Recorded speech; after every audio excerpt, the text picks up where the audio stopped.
Por increíbles peligros e innumerables fatigas, me he abierto camino hasta el castillo de la ciudad más allá de los Goblin, para recuperar al niño que me has robado, porque mi voluntad es tan fuerte como la tuya y mi reino igual de grande. No tienes poder sobre mí. Hola pequeños macabros, yo soy Paula Macabra y esto es La Macabrería.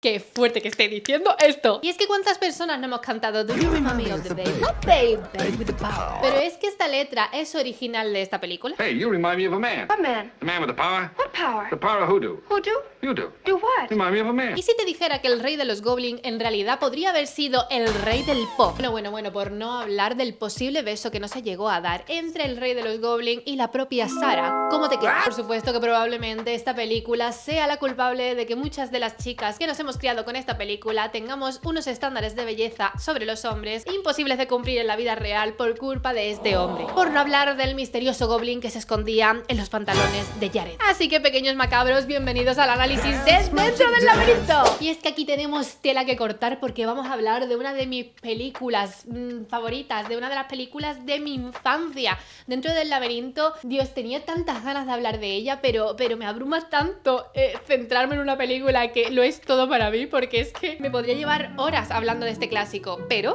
para eso estamos aquí, para hablar largo y tendido. Así que vamos a empezar. Y es que Dentro del Laberinto no empieza como una historia normal, no. Desde el principio nos deja bien claro que nos vamos a meter dentro de un mundo de fantasía, de un mundo atípico. Vamos a ser partícipes de un hechizo. Porque pequeños macabros, desde el primer minuto nos dejan claro que el poder de las palabras tiene importancia, relevancia. Donde desear algo puede tener muchas consecuencias, que es algo que luego hilaremos con otras historias que nos pueden sonar bastante. Porque en este caso decir algo y desear algo en voz alta puede tener consecuencias muy importantes. Ya que Sarah, nuestra protagonista, desde el principio nos deja claro que parece que está jugando, pero en realidad no lo está haciendo. Está invocando sin darse cuenta. Y es que Dentro del Laberinto está creada por uno de los más grandes, Jim Henson, el creador de los Muppets. Sí, el mismo hombre responsable de la mayoría de la infancia de muchos de nosotros. Pues ese mismo hombre decidió crear uno de los cuentos más perturbadores sobre la idea de crecer. Porque es que lo interesante de esta película no es que vaya sobre perderse dentro de un laberinto. Si piensas que va de eso, tú sí que estás perdido, ¿eh? Trata de cómo en un momento súper sensible de la adolescencia vamos perdiendo poco a poco la infancia. Henson quería hacer una historia fantástica, que no se tratara a los niños como tontos tampoco, ni a los adultos como cínicos. Y por eso esta película llega a resultar a veces un poco incómoda. Porque no llega a ser infantil del todo, pero tampoco adulta del todo. Y eso es algo bastante interesante. Ya que llega a estar en un lugar raro, como una especie de limbo, al igual que nuestra protagonista, Sarah. Pero vamos a reubicarnos en el tiempo, vamos a colocarnos bien, vamos a empezar desde el principio. Y es que el origen de esta película se da en el 1986. Y para el que esté un poco desubicado, ¿de qué va Dentro del Laberinto? Sarah es una adolescente que vive atrapada en su mundo de fantasía y una realidad que empieza a pesarle. Tiene un hermano pequeño, tiene responsabilidades y tiene mucha rabia en el cuerpo. Rabia por crecer, rabia por dejar atrás algo que todavía no quiere soltar. Y en un momento de enfado desea algo terrible. Desea que se lleven a su hermano. Pero lo que no sabe Sarah es que el laberinto la está escuchando. Porque sí, pequeños macabros, vemos desde el primer momento que Sarah tiene ahí un libro entre sus manos. Un libro donde pone el laberinto. Sí, tengo la novela de Dentro del Laberinto, pero bueno, luego os la enseño. Y ella desde el principio parece que está interpretando a una princesa. Y hay por ahí un rey de los Goblin que menciona. Y se dirige directamente a este rey de los Goblin para que se lleve a su hermano. Y precisamente en mi vídeo de Coraline estuvimos hablando sobre esto, que hay que tener mucho cuidado con lo que se desea. Pero ante este deseo de que se lleven su hermano, aparece el gran villano de la película, nuestro protagonista más querido de toda la cinta, David Bowie, en el papel del rey de los Goblin. Nuestro Jared, el rey de los Goblin. Él no es un villano tradicional. No grita, no amenaza, no persigue. David Bowie es un acierto absoluto. No solo por su voz o su presencia, sino porque entiende perfectamente el personaje. Porque de primeras, aunque podamos pensar que Jared quiere dominar a Sarah, en realidad lo que quiere es que ella termine eligiendo por sí misma. Y eso es muy interesante. Porque aquí entra algo que no podemos ignorar, pequeños macabros. ¡Ay, que me encanta tu película! El vestuario, la mirada, el lenguaje corporal. Y sí, su paquete también. Y es que yo creo que no es casualidad, ¿eh? Que no es ningún error, no es un upsi, no nos hemos dado cuenta de esto. Que va, yo creo que todo forma parte del personaje. Pero Paula, ¿de verdad me estás diciendo que forma parte del personaje que tenga un super paquete? Sí, te lo voy a explicar todo, no te preocupes. Porque es que Jared es deseo, es tentación, es la promesa de un mundo sin responsabilidades. Y eso, en verdad, si lo analizamos a fondo, puede dar incluso incluso mucho más miedo que un monstruo. Una cosa que me fascina de dentro del laberinto es que originalmente iba a haber un beso entre los dos protagonistas. ¿Qué? Sí, el guión original incluía un beso entre David Bowie y Jennifer Connelly. Recordemos que Jennifer Connelly tenía alrededor de 14-15 años y David Bowie rondaba ya los 40. La diferencia de edad era evidentísima y bueno, la decisión de eliminar el beso fue prácticamente por esto. Que de hecho, precisamente en esta obra sí que hay un beso, que yo cuando leí esa parte dije ¿qué? Así que por lo menos nos quita el gusanillo a los que nos quedamos con ganas de que los dos personajes tuvieran un momento así como más íntimo. Que yo no quiero decir que estuviera bien que se besara una menor con un tío de 40 años, yo no estoy diciendo esto. Yo solamente soy una fan loca que se ha criado con esa película cuando todavía no tenía ni uso de razón y quería ver al protagonista besándose con la protagonista. Fin. Hay que explicar todo. Pero a pesar de que no existe este acercamiento en la película, no sé vosotros qué pensáis, la tensión sigue latente, ya que al eliminar el beso, el deseo no desaparece, simplemente se transforma, porque el romance vive en la tensión, en las canciones, en las miradas, y eso lo hace mucho más poderoso. David Bowie canta absolutamente todas las canciones de la película. Pero lo guay es que no lo hace como el típico musical clásico, porque cada canción representa un estado emocional. La escena de Magic Dance es el caos. As the World Falls Down es la adultez, el deseo. Within You es la manipulación. La música no avanza la trama, la va revelando. Y además, qué pedazo de temazo. Yo no sé vosotros qué pensáis, pero las canciones de la película son todas de principio a fin maravillosas. Y ya no solamente las canciones, sino la banda sonora en sí. Es magia, es misterio, es suspense, es intriga, es una sensación de fantasía oscura que te va sumergiendo a la par que Sarah va introduciéndose dentro del laberinto. Si tenéis alguna canción favorita o alguna escena musical favorita, me encantaría que me lo dejarais escrito por comentario. Os leo gustosamente. Es que esta película tiene momentos que son historia del cine. Tienen momentos que son históricos. ¿Quién nos recuerda al gusano diciéndole a Sarah que entre a tomarse una tacita de té y que conozca a su señora? Además que es muy guay porque es el primer contacto directo que tiene Sarah con el laberinto en sí. Es el primer personaje que le advierte sobre los engaños que tiene el laberinto. Después tenemos esta escena de las puertas que engañan. Y es que además nos dejan un mensaje súper interesante. Y es que elegir mal una y otra vez forma parte de lo que es el viaje. Después tenemos la siguiente escena con unos personajes también súper carismáticos que son unas manos. Las manos sosteniendo el cuerpo de Sarah y vemos cómo va bajando en ese hoyo que se ha metido tras elegir la puerta mala. Y yo no creo que haya una puerta mala o buena, simplemente forma parte del camino. Las manos no solamente me parecen una obra de arte, todo lo que va siendo la composición de la escena me parece brutal, porque dentro del laberinto una de las cosas que tiene, que artísticamente hablando es un 10, cuando los escenarios respiraban, ¿verdad? Cuando estaban allí, cuando todo era artesanal, hecho por humanos y no por IA o por CGI, aunque bueno, ahora hablaremos de efectos. Pero siguiendo con las manos, creo que es un personaje, o son unos personajes, porque no dejan de ser manos, que son inquietantes pero que tienen un simbolismo que creo que es muy revelador. ¿No creéis que es un símbolo bastante interesante sobre la sexualidad? Sí, me explico. Vemos que Sarah se introduce dentro de un agujero, lo penetra, mientras que unas manos la sostienen, juegan con su cuerpo, la tocan. A mí me da la sensación de que es una simbología sobrepasar a ese lado adulto, el crecer, la sexualidad, quizás ser tocada por primera vez. Es algo que alguna vez he pensado y me parece que tiene mucho sentido. No sé qué pensáis ustedes. Y luego, como os había comentado antes, la escena que para mi punto de vista no debería haber estado en la película porque se carga totalmente la película. Para mí esa escena no existe. La he pasado desde pequeña, me daba hasta coraje de chica. Y es la escena de los Furies. Estos personajes tan coñazos que son muy pesados, que encima para colmo tienen una puta canción con Sarah intentando quitarle además la cabeza. Y esto a mí me encanta porque a mí todas las turbidades y los retorcimientos me parecen interesantísimos. Que haya un personaje que todo su afán sea ir quitando cabeza me parece de 10. No olvidemos que una de mis películas favoritas es Sleepy Hollow, o sea que por ahí chachi. Pero no le deis una canción y no pongáis a improvisar con el croma. Putrísimo. Creo que querían un poco como innovar con la técnica. Una escena que baja muchísimo la calidad del film. Para mí no existe. Y es que no solamente contamos con un reparto de 10 con Jennifer Connelly y con David Bowie. Ojito, el resto del cast son Muppets, fantasía. Además, personajes súper icónicos. Tenemos a Hagel, tenemos a Ludo, tenemos a Sid Didymus y son adorables a la par que tremendamente humanos, curiosamente. Aunque por favor, ¿qué me decís de Ludo? Ludo es lo mejor que hay en el planeta. Pero como decía, son personajes que tienen mucha humanidad. Son cobardes, leales, contradictorios. Además, fueron rodados con técnicas complicadísimas de manipulación de marionetas distintas y también con actores dentro de los propios trajes. Y aún así tienen muchísima más alma y carisma que muchísimos de los personajes que vemos actualmente hechos digitalmente. Que dentro del laberinto es una historia que va sobre el crecimiento. Antes os comentaba ligeramente una similitud con Coraline, por tener cuidado con lo que se desea. Pero realmente el personaje de Sarah no deja de ser lo que yo llamo una niña perdida. Esta carpeta llena de personajes emblemáticos que cumplen el rol entre niña, adolescente, entrando en la adultez,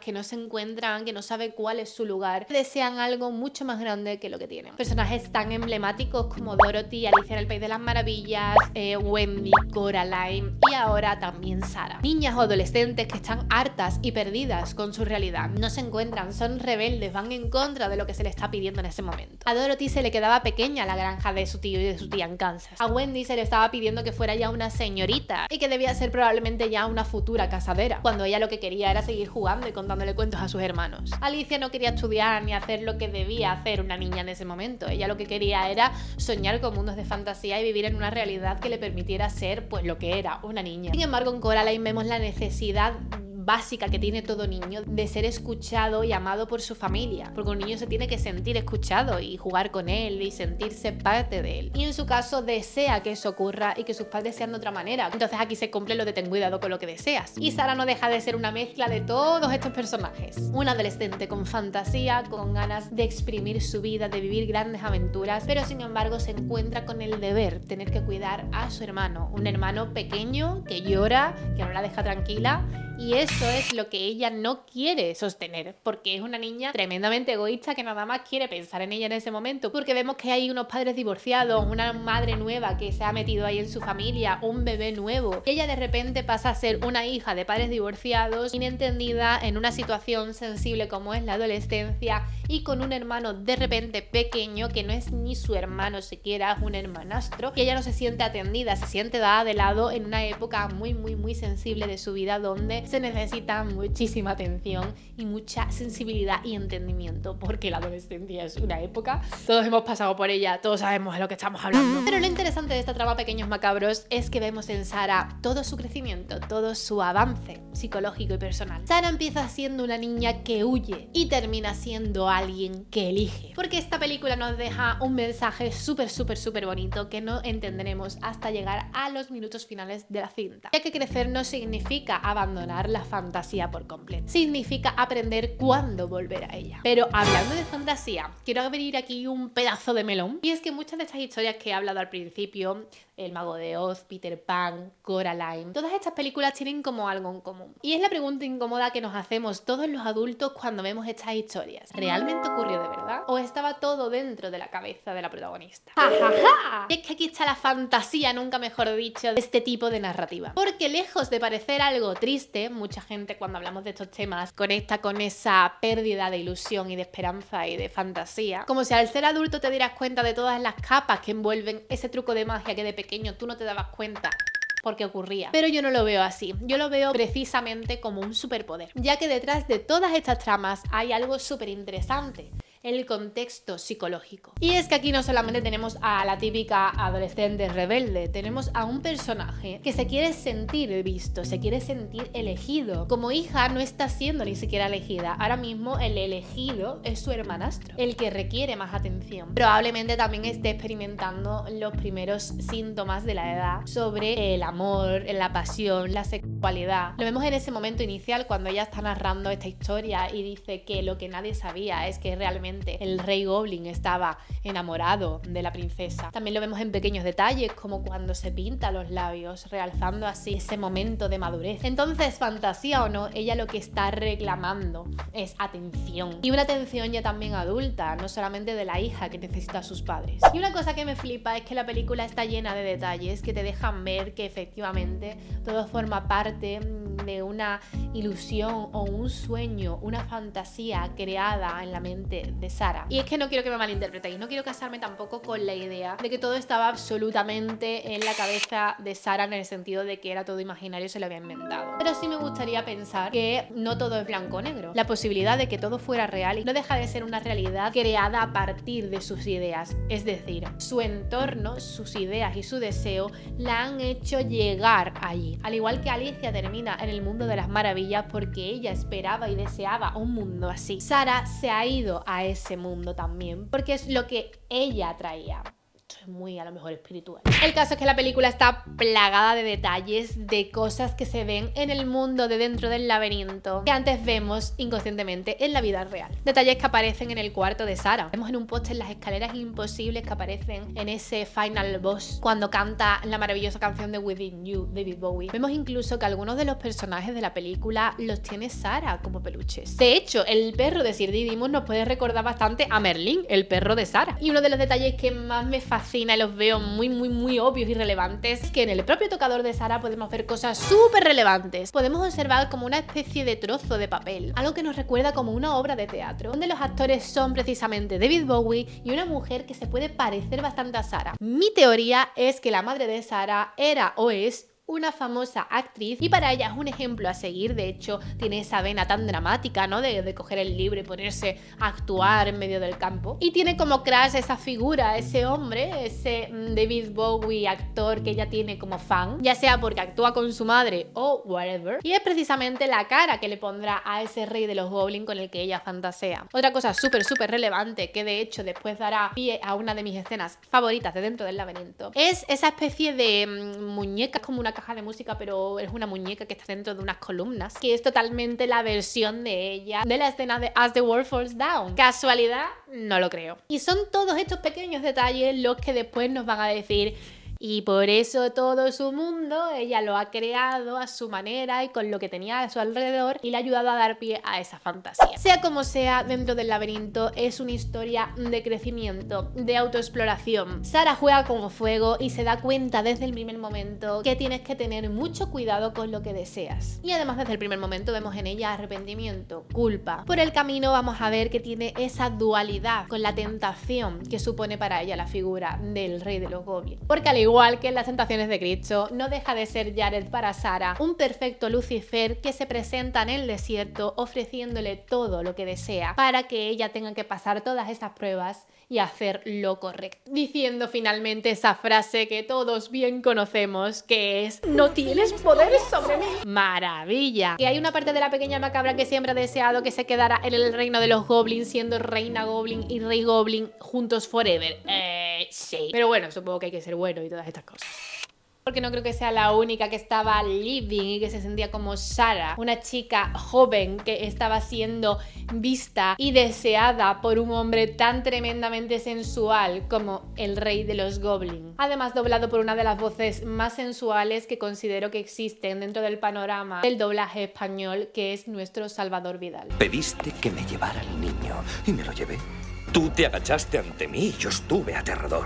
Estoy agotado de vivir según lo que tú esperabas de mí. ¿No es eso generosidad? Ese hombre no dobla, ese hombre te hace el amor cada vez que habla. Yo sinceramente de pequeña era más fan de todos los momentos musicales que de la propia película en sí. Me sentía tremendamente atraída por el personaje de Jared y cómo cantaba cuando todavía yo ni conocía a David Bowie. No sabía hilar que era la misma persona. Y es que el personaje de Jared entra dentro de toda esta fantasía de el hombre andrógino, toda esta idea y estética tan ambigua que a mí desde pequeña me fascinó. Yo era como, bueno, si tengo un novio, supongo que llevará corsé, ¿no? Los ojos pintados. Ay, qué ingenua eras, pequeña. Y es que, como os digo, los momentos musicales para mí lo eran todo. De hecho, yo creo que de mis momentos favoritos de la película diría que están As the World Falls Down, por supuesto, es un momentazo. La música te envuelve dentro de esa precisamente bola que siempre lleva con él Jared, que representan esa ilusión, ¿no? Ese sueño, ese adormecimiento en el que induce a la propia Sarah. Es todo un sueño pesadillesco el que envuelve esa escena. Es una maravilla cómo está filmada, la coreografía. Es un sueño del que no querría despertar, querría estar ahí eternamente.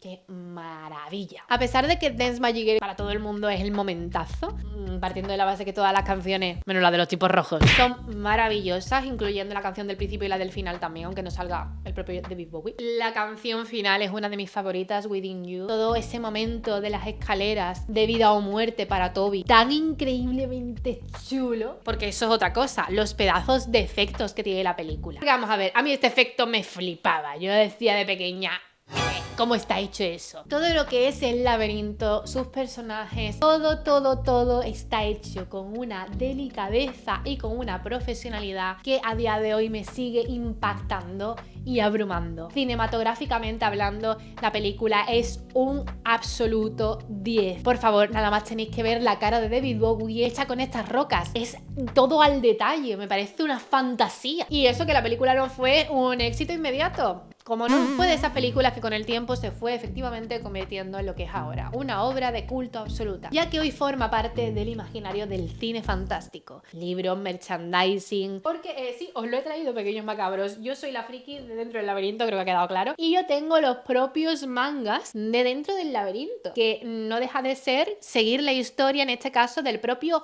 Toby Jared, que bueno, que lo han rejuvenecido como 30 años. Y volvemos a toda esta magia del laberinto donde la propia Sarah tendrá que volver para rescatar otra vez a su hermano. Yo esto además me lo leí hace muchísimos años, ¿eh? También te digo, por aquí tengo que tenerlo puesto. ¡Ay, marca páginas de Piratas del Caribe 2! Pero madre mía, esto es una fantasía. Además me acuerdo perfectamente, me los leí cuando estaba haciendo el grado de audiovisuales y de hecho me lo leía todas las noches. Pues como podéis observar, tengo ahí el juego de mesa de Dentro del Laberinto, una absoluta preciosidad.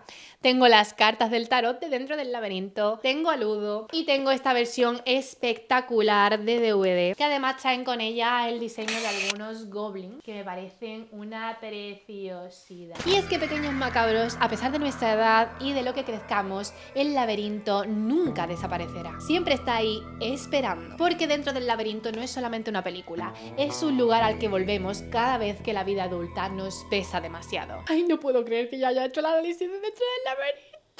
Pero bueno, dramas apartes, ahora es tu momento. Necesito saber si esta película formó parte de tu vida, si la descubriste por casualidad, a lo mejor más de adulto, o si de lo contrario todavía no la has visto y esta crítica te ha dado ganas, energía para verla. Te leo en comentarios. Y si te gusta este tipo de contenido, por favor, no sé qué haces, que no estás ya suscrito al canal. O sea, ¿eres lerdo o qué te pasa? Ludo lo haría. Y si te gusta este tipo de análisis, de reflexiones psicológicas y que van mucho más allá del cine, por favor, no te olvides tampoco de darme like e, insisto, suscríbete. Así que bueno, dicho todo esto, eso ha sido todo, pequeños macabros. Nos vemos muy pronto aquí en La Macabrería.